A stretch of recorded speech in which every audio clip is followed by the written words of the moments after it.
এমন একটি চিন্তন প্রক্রিয়া যার মাধ্যমে বিমূর্ত ধারণাকে যৌক্তিকভাবে সম্পর্কযুক্ত করা হয়। গণিতের মূল ভিত্তি যুক্তি ও সৃজনশীলতা। জটিল বৈজ্ঞানিক সমস্যা থেকে শুরু করে প্রাত্যহিক হিসাব নিকাশ পর্যন্ত গণিতের বিস্তৃতি আমরা দেখতে পাই। নতুন শিক্ষাক্রম প্রণয়নের ক্ষেত্রে গণিতের প্রকৃতি, যৌক্তিক চিন্তন, বাস্তব জীবনে এগুলোর প্রয়োগ ইত্যাদির উপর জোর দেওয়া হয়েছে।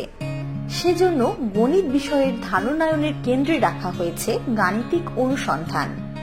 এই প্রক্রিয়ায় শিক্ষার্থীরা গাণিতিক দক্ষতা ও দৃষ্টিভঙ্গি ব্যবহার করে গণিতের বিভিন্ন ক্ষেত্রে সমস্যা সমাধানের যোগ্যতা অর্জন করবে।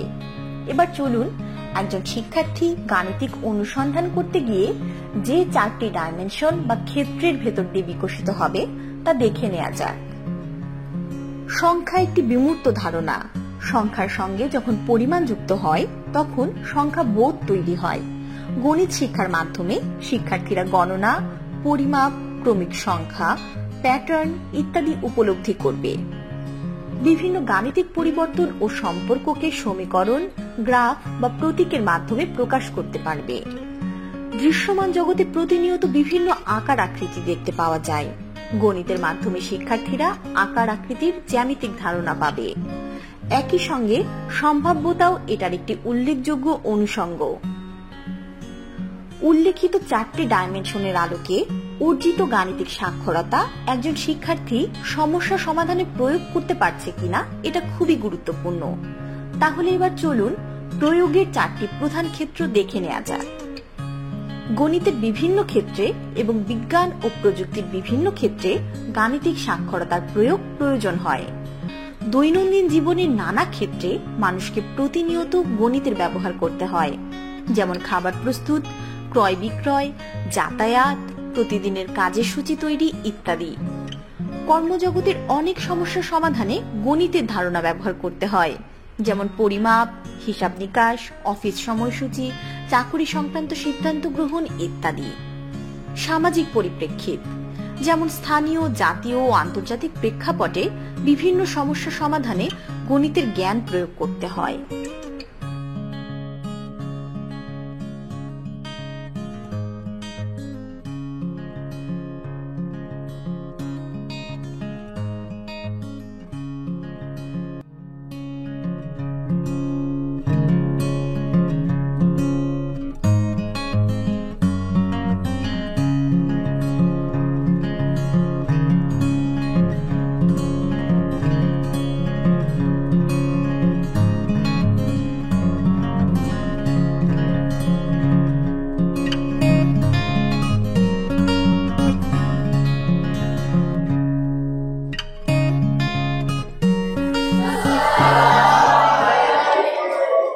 সুপ্রভাত শিক্ষার্থীরা, কেমন আছো সবাই? আমিও ভালো আছি। তোমাদের পড়াশোনা কেমন চলছে? আচ্ছা, বসো। একটা কাগজ দেখতে পাচ্ছ, তাই না? আচ্ছা, এটাকে আমি এখন কি করলাম? সমান 2 ভাগে ভাগ করলাম।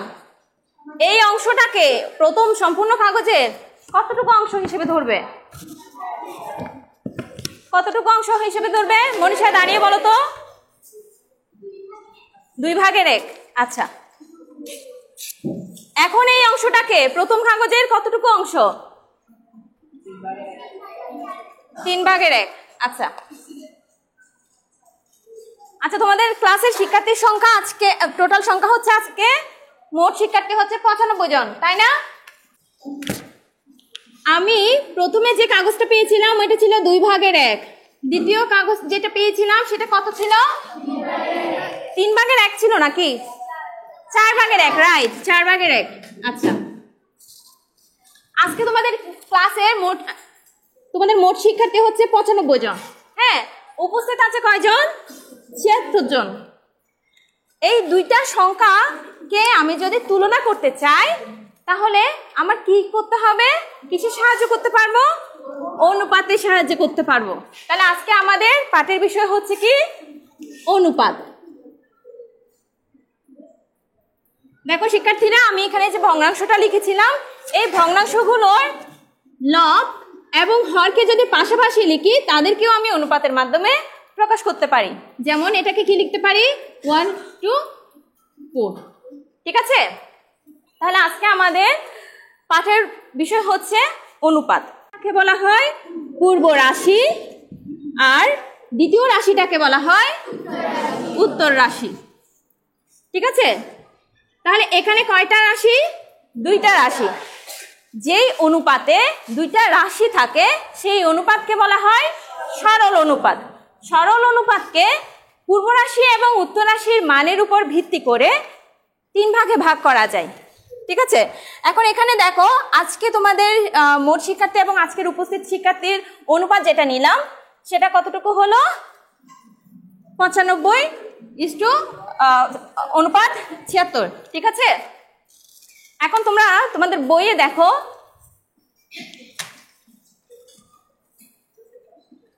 80 পৃষ্ঠায় একটা জিরাফে ছবি দেওয়া আছে। ঠিক আছে কিনা, দেখতে পাচ্ছ? তোমাদের বইয়ের 80 পৃষ্ঠায় একটা জিরাফের ছবি দেওয়া আছে। ছবিটা 3টা ভাগে ভাগ করে দেওয়া আছে এবং নিচে একটা ছক দেওয়া আছে। ঠিক আছে, এই ছকে তোমরা জিরাফের গলার দৈর্ঘ্য, তারপর জিরাফের পুরো দেহের দৈর্ঘ্য আগে মেপে মেজারমেন্টগুলো বসিয়ে ফেলো। 5 মিনিট সময় দিলাম। হয়েছে? হ্যাঁ, এই বসে যাও।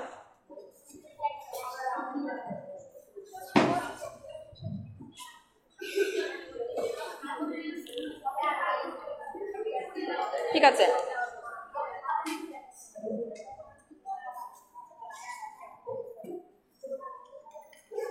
এবার তোমাদের সবাই ছকটাকে ফিল আপ করেছো? আচ্ছা, নুসরাত দাঁড়াও তো।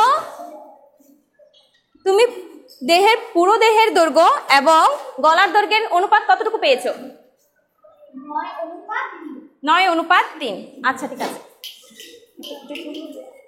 তাহলে তোমরা পেয়েছো কি 3:9 আর হয়েছে 9:3। দুইটা ভিন্ন অনুপাত হয়েছে। ঠিক আছে, এবার তোমরা তোমাদের বাংলা বই আর অঙ্ক বইয়ের দৈর্ঘ্য, প্রস্থ এবং পুরুত্বের অনুপাত নিয়ে দেখো 81 পৃষ্ঠায় একটা ছক দেওয়া আছে 4.2। এই ছকটা পূরণ করে নাও তো। পুরুত্ব মানে বুঝো? পুরুত্ব মানে বইটা কতটুকু পুরু, উচ্চতা, বইয়ের উচ্চতাটা কতটুকু? কথা না করেছো কি? আচ্ছা, দেখি বৃষ্টি দাঁড়াও তো। গণিত বই আর বাংলা বইয়ের দৈর্ঘ্যের অনুপাত 24:24। 24:24।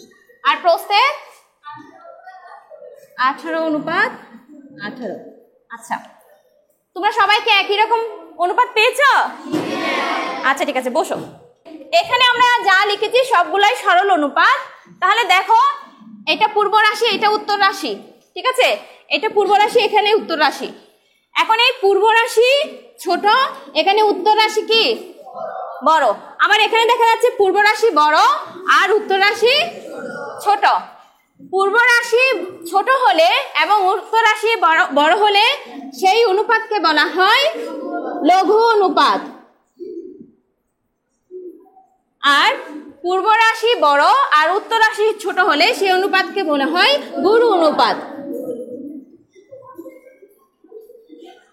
এবার পরের অনুপাতে খেয়াল করো, এখানে পূর্ব রাশি যা উত্তর রাশিও তা, এখানেও পূর্ব রাশি যা উত্তর রাশিও তা, অর্থাৎ পূর্ব রাশি এবং উত্তর রাশির মান একই। তাহলে সেই ধরনের অনুপাতকে বলা হবে একক অনুপাত। ঠিক আছে, কেন কি? কারণ এই অনুপাতকে যদি আমি পূর্ব রাশি এবং উত্তর রাশিকে একই রকম সংখ্যা দিয়ে ভাগ করে লঘিষ্ঠকরণ করতে চাই, দেখো এটাকেও 24 দিয়ে ভাগ যায়, এটাকেও 24 দিয়ে ভাগ যায়, তাই না? ভাগফল কত আসে? শেষে 1:1 আসে।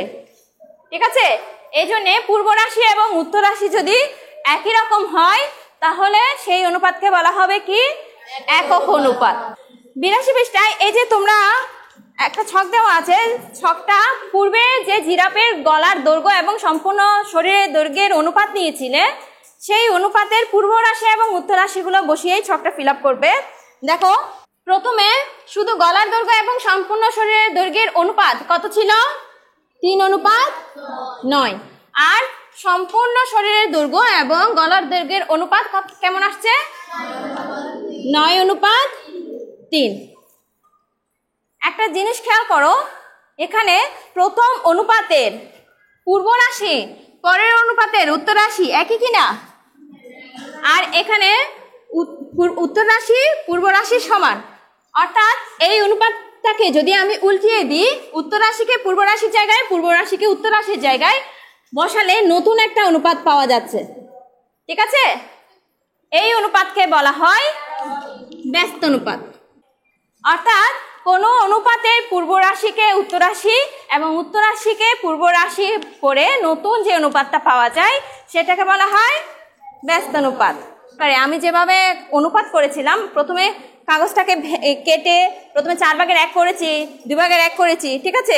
সেভাবে করে তোমরা তোমাদের ইচ্ছা মতো একটা ভগ্নাংশ তৈরি করবে কিংবা একটা অনুপাত তৈরি করবে। বুঝতে পেরেছ?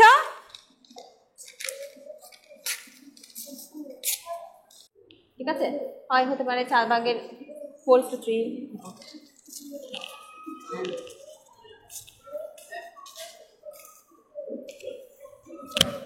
তোমাদেরকে যে কাগজটা দিয়েছি সেই কাগজটাকে লাস্ট ব্যাচ, তোমাদের যে কাগজটা দিয়েছি সেই কাগজটাকে তোমরা খণ্ড করে, আমি যেভাবে প্রথমে দেখিয়েছিলাম 2 ভাগের 1 কিংবা 4 ভাগের 1, সেরকম যে কোনো একটা অনুপাত তোমরা নাও, সেই অনুপাতটাকে আবার বিপরীত ক্রমে খাতায় লিখো।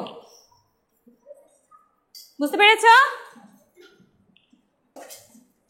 খাতায় লিখো, অনুপাতটা খাতায় লিখো। সবাই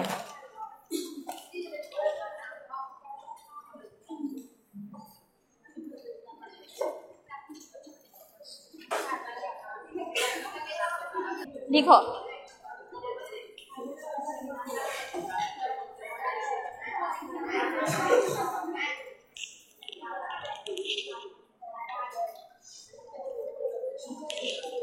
লিখেছো সবাই?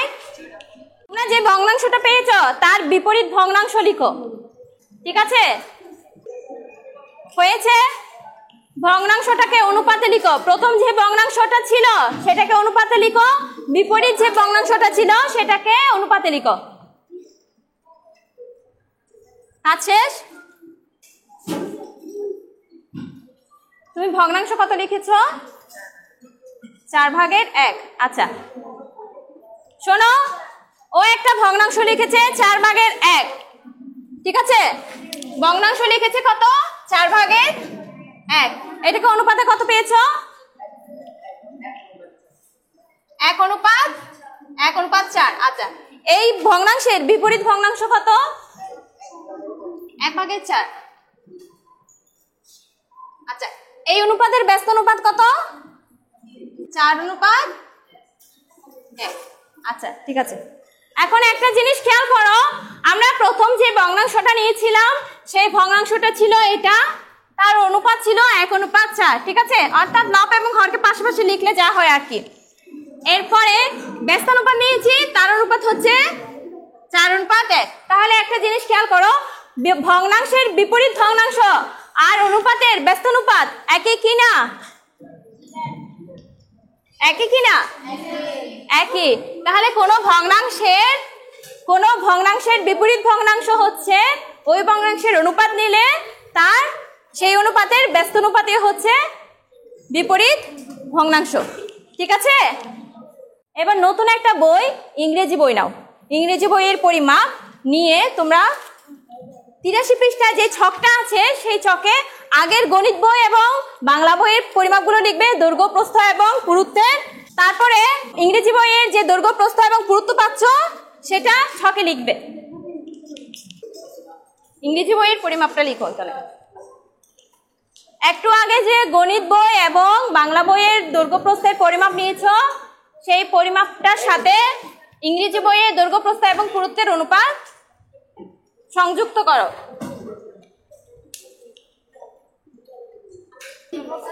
এখানে তোমরা আগে যে গণিত বই এবং বাংলা বইয়ের মেজারমেন্ট পেয়েছো সেটার সাথে ইংরেজি বইয়ের পরিমাপটা লিখো। পরিমাপ কই হয়েছে? অনুপাত নেওয়া হয়েছে সবার? নীরব দাঁড়াও তো, তুমি বলো ইংরেজি বই, বাংলা বই আর গণিত বইয়ে দৈর্ঘ্যের অনুপাত কত আসছে? ইংরেজি বইয়ে দৈর্ঘ্যের পরিমাণ কত? 24। গণিত বইয়ে দৈর্ঘ্যের পরিমাপ কত? 24। আচ্ছা, তারপরে ইংরেজি বাংলা বইয়ে তাও 24। ঠিক আছে, বসো। Thank you. আদিত্য দাঁড়াও তো, তোমার এই বাংলা বইয়ের প্রস্থের অনুপাত কত আসছে? প্রস্থ 18। গণিত বইয়ের প্রস্থ তাও 18। আর ইংরেজি বই সবগুলোই 18 আসছে। আচ্ছা ঠিক আছে, এখন একটা জিনিস খেয়াল করো, বসো। আমরা এতক্ষণ পর্যন্ত যে অনুপাতগুলো নিয়েছিলাম সবগুলো অনুপাতে কয়টা রাশি ছিল? 2টা রাশি। এখন কয়টা রাশি আছে? 3টা রাশি। তাহলে এটা কি সরল অনুপাতে পড়বে? না, এটা আর সরল অনুপাতে পড়ছে না। তাহলে এই অনুপাতকে কি বলা হয়? যেহেতু এখানে 2-এর অধিক রাশি আছে তাই এটাকে বলা হচ্ছে বহুরাশিক অনুপাত। ঠিক আছে, বহুরাশিক অনুপাত, অনুপাতে 2-এর অধিক রাশি থাকবে। 83 পৃষ্ঠায় একটা ছক দেওয়া আছে। দেখো তোমরা এখন 3টা বইয়ে দৈর্ঘ্য, প্রস্থ এবং পুরুত্বের অনুপাত নিয়েছো। এই অনুপাতকে কি অনুপাত বলা হবে? অনুপাতের ধরন কিরকম এটা তোমরা বাসায় গ্রুপ নিজেরা আলোচনা করে সমাধান করে আনবে। পরবর্তী ক্লাসে আমি এটা চেক করব।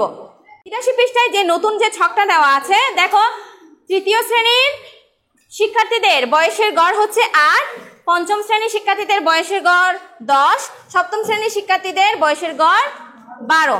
এবার তৃতীয় এবং পঞ্চম শ্রেণীর শিক্ষার্থীদের বয়সের গড়ের অনুপাত যদি আমি লিখি কত হবে? 8:10। এটি ছিল তৃতীয় শ্রেণী এবং পঞ্চম শ্রেণীর শিক্ষার্থীদের বয়সের গড়ের অনুপাত। আর পঞ্চম শ্রেণী আর সপ্তম শ্রেণীর শিক্ষার্থীদের বয়সের গড় অনুপাত যদি নিই তাহলে অনুপাত হবে 10:12। ঠিক আছে, এখন খেয়াল করো এখানে পূর্ব রাশি কত, উত্তর রাশি কত? উত্তর রাশি কত? 10। এখানের পূর্ব রাশি কত?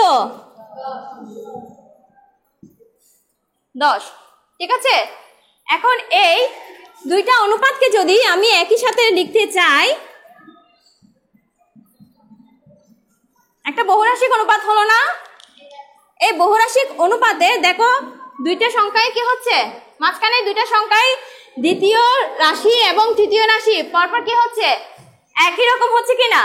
তাহলে এই একই রকম রাশিটাকে না লিখে আমি একটা রাশি লিখতে পারি।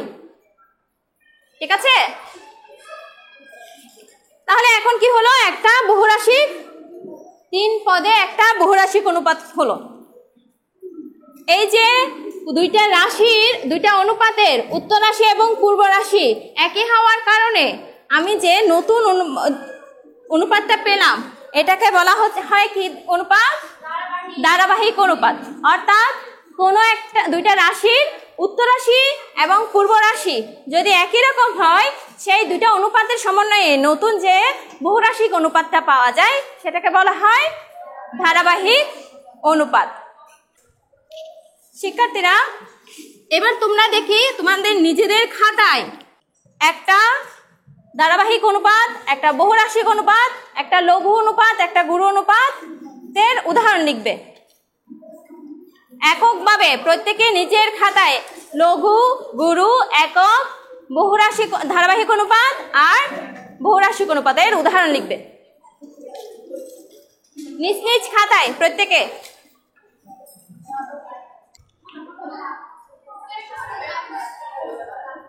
লিখেছো? লেখা হয়েছে সবার?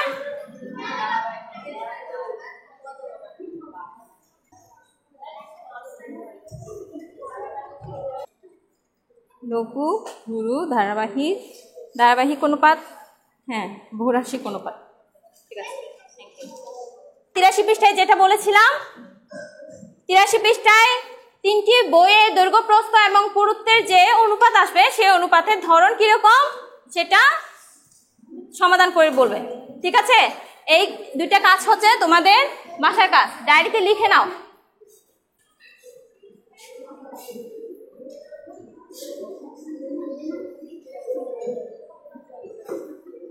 এই দুইটা হচ্ছে তোমাদের এসডব্লিউ, ডায়েরিতে লিখে নাও।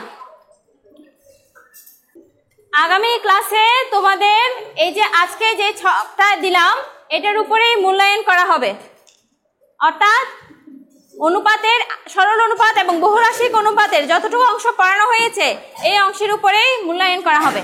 ঠিক আছে, তোমরা প্রস্তুতি নিয়ে আসবে। ঠিক আছে, ভালো থেকো সবাই।